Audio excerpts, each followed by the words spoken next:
Shalom, gente. Hoje eu queria falar com vocês sobre a vida de Jó. Quem era Jó? Quem foi Jó? E qual a lição realmente principal da vida de Jó, Iov? Por que isso é muito importante? Porque existe uma lição e existem alguns conceitos ligados à história dele que muita gente desconhece. Primeiro, vamos tirar uma concepção completamente sem sentido, que é a famosa frase, a paciência de Jó. Ali não é uma questão de paciência de forma alguma. Essa não é a lição, não é o sentido, nem o sentido simples, nem o sentido mais profundo. O que acontece com Jó é que ele é uma pessoa que, primeiro, muito querido por Akadosh Baruch Hu. É um exemplo de alguém que, das nações, não é judeu, e que guarda as 7 ordens, determinações do Criador para qualquer pessoa das nações que queira se conectar com ele.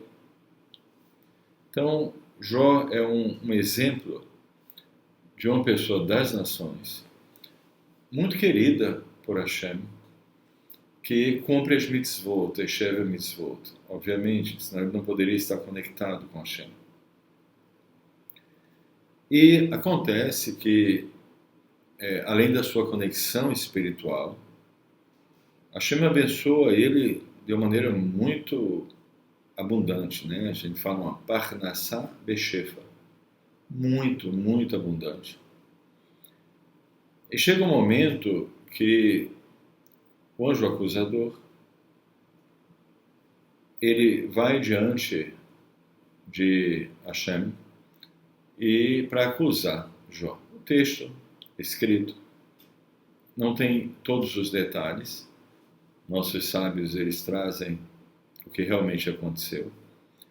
Mas, primeiro, ninguém é testado ou levado a uma aprovação sem um motivo. Existe um motivo, existe um sentido para tudo. Só que na história de Jó, isso está ocultado, inclusive, para ele. O que acontece com todos nós? Existem situações que nós passamos e nós não sabemos o porquê. Mas nós sabemos que existe um conceito que se chama Ashgaha Pratit. Em português é traduzido como providência divina, mas o sentido é mais específico.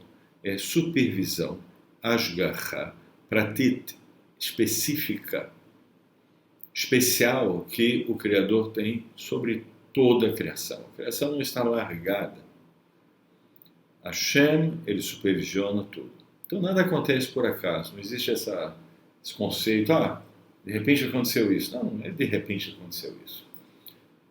O que acontece é que nós não sabemos todo o processo até que aquele fato tenha ocorrido, mas não aconteceu por acaso. Qual foi a acusação? E qual foi a lição que Jó ele teve ali? E nós vamos entender isso. E como no final ele captou isso, e Hashem abençoou ele em dobro. Se ele já era uma pessoa muito rica, ele se tornou, a riqueza dele duplicou. Embora no começo ele não tinha entendido ainda, mas ele falou, discutiu, mas ele continuou fiel a Kadosh Baruch Hu. Mesmo sem entender, e mesmo tendo alguns argumentos que depois ele viu que não faziam sentido. Jó não passou aquela dificuldade, a revelia. Existe um conceito, por exemplo, quando você faz coisas que geram mérito para você, você tem mérito. Mas quando você faz algumas coisas, Haz Shalom, que você fica com uma dívida, né? Você faz algo que está errado, ali existe uma necessidade de conserto. Uma coisa não interfere na outra. O mérito continua sendo o mérito. O que você ganhou de mérito é seu. Mas o que precisa de conserto? Precisa. Não existe uma coisa, eu tenho mérito, então eu posso fazer isso e o meu mérito vai me assegurar. Não, não existe isso. Se você faz algo, né, se você quebra algo, tem que consertar. Se você faz algo bom, você ganha recompensa. Então são duas coisas diferentes. São duas coisas que cada uma delas tem a sua área de ação. Primeiro, o que Jó fez? Que o anjo acusador, ele foi até Hashem acusar Jó e pedir permissão, tá, gente? Pedir permissão. Não é assim, o mundo não está largado assim. Uma pessoa, por exemplo, que acredita que existe duas forças, a força do bem e do mal, como se existisse alguém que pudesse lutar contra o Criador, isso é um pensamento idólatra. Não existe isso, não. A fonte de todas as forças vem só de Hashem. Ele é um e indivisível. Qualquer pensamento de pluralidade, de duas forças que lutam com a mesma intensidade, que existe uma fonte de força além do Criador, isso tudo é idolatria. Não se engane. Tudo isso é um pensamento idólatra. Pensamento idólatra. Muito bem. O que aconteceu com Jó e veio a acusação tem dois aspectos. Tem um aspecto da própria vida dele e tem um aspecto do Gilgul Neshamot. Quem ele era numa passagem anterior. Não é que a pessoa morre e volta, não é assim. Mas existem algumas possibilidades, não é obrigatório, uma pessoa pode numa vida só cumprir tudo e não precisar voltar. Existem algumas possibilidades, segundo os sábios, 3, 4 vezes, eu acredito que no máximo, que a pessoa poderia ainda vir para consertar algumas coisas.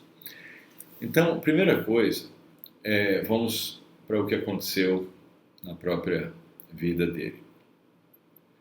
Em determinado momento, o faraó chamou 3 pessoas, os grandes conselheiros da época, porque o faraó ele queria afogar os bebês no rio Nilo.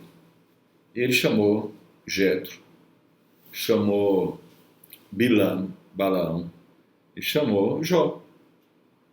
Balaão, que era neto de Lavã e Labão e odiava o povo judeu, ele falou, sim, joga assim os bebês. Jetro falou para ele não fazer isso, o faraó não fazer isso. E Jó, ele não deu opinião. A opinião dele seria muito importante. A opinião dele deveria ser, obviamente, como Jetro. Mas ele não deu opinião. Ele se isentou de dar opinião por algum motivo, ele não quis dar a opinião dele. Ele ficou naquela situação devedor, porque houve uma omissão. A opinião dele naquele momento poderia gerar uma influência, porque seriam 2 opiniões contra uma. E o fato dele ficar omisso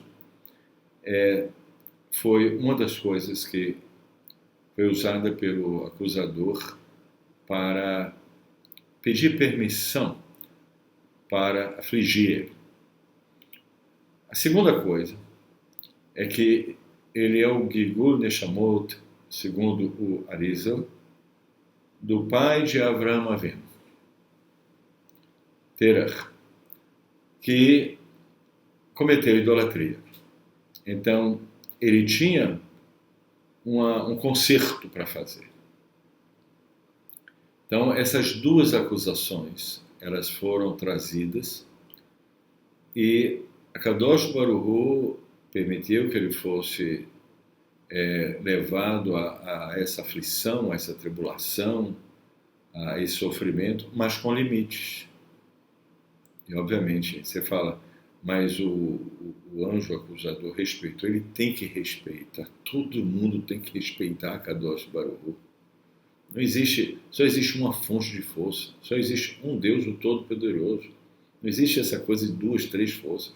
Ele comanda tudo. Ele colocou limites e assim foi estabelecido. Quando Jó ele foi acometido pelas dificuldades, ele começou a se justificar. Porque, primeiro, ele não entendeu que aquela omissão que ocorreu diante do faraó era algo grave. Ele também não tinha na memória dele o fato de que ele cometeu idolatria no Gilgul Neshamot anterior. Isso, gente, acontece em determinados momentos na vida de todos nós, acontece coisas que a gente não entende. A gente não sabe por que aconteceu aquilo. A gente não entende. Mas, se nós temos emuná, se nós entendemos que a Kadosh Baruch Hu controla tudo e que tudo tem um motivo, e se você se coloca numa posição de colocar com emuná, com fé, essa visão da Ashgaha Pratit, e você fazer chuvá, pedir perdão a Hashem, ter uma atitude correta, isso será para o seu bem. Não é automático não, tá? Tudo que a Kadosh Baruch Hu faz, ele faz para o bem. Esse é o propósito fundamental. Agora, às vezes a pessoa, pela atitude errada, o bem pode não chegar a ela, mas foi porque Hasve Shalom, ela posicionou o coração dela de maneira equivocada, de maneira errada. Então Jó, ele no começo, ele defendeu a justiça dele, ele defendeu o quanto ele fazia de correto, de certo, e ele se justificou, tentou se justificar. E isso é um erro que todos nós podemos cometer, querer se justificar, ao invés de assumir a responsabilidade dos nossos erros. Até que chega alguém que expõe de uma maneira clara para Jó, ele entende que nada acontece por acaso, ele entende que aquilo não ocorreu na vida dele, a revelia, não foi um acidente, que havia um conserto, ele então se humilha diante de Kadosh Baruch Hu, ele aceita a correção, o conserto, ele se reveste de uma verdadeira humildade, ele entende que tudo que ele fez não é o que está sendo discutido ali, mas que há um conserto, né? É o que eu falei no começo. Tudo que ele fez de bom está no banco de méritos. Agora, o que a pessoa faz, que precisa de conserto, está no banco de conserto. Então, não tem suborno aí, entendeu? O mérito vai ter recompensa. Agora, o conserto tem que ser feito conserto. Não, porque eu tenho mérito aqui, eu posso fazer isso. De jeito nenhum. De jeito nenhum. Cada coisa tem o seu lugar, né? E a Kadosh Baruch Hu, ele governa tudo através de dois aspectos. Midat HaRachamim, o atributo da misericórdia, e Midat HaDin, o atributo da justiça. Os dois interagem em todo momento, né? E a justiça, a misericórdia, a justiça, juntos vão interagindo. E isso é o método, né? Como todo mundo ele é governado de uma maneira assim impressionante. Gente, eu falo sempre para as pessoas, eu gosto muito de um texto do Tehillim que fala Atá Norá Atá, sobre Hashem. Norá, Hashem, ele faz as coisas de uma maneira que nós não temos a mínima ideia. É uma coisa, a grandeza como o Criador governa a vida de cada pessoa, como ele controla tudo. Nada acontece por acaso. Não tem uma pessoa que você encontra que não tem um propósito.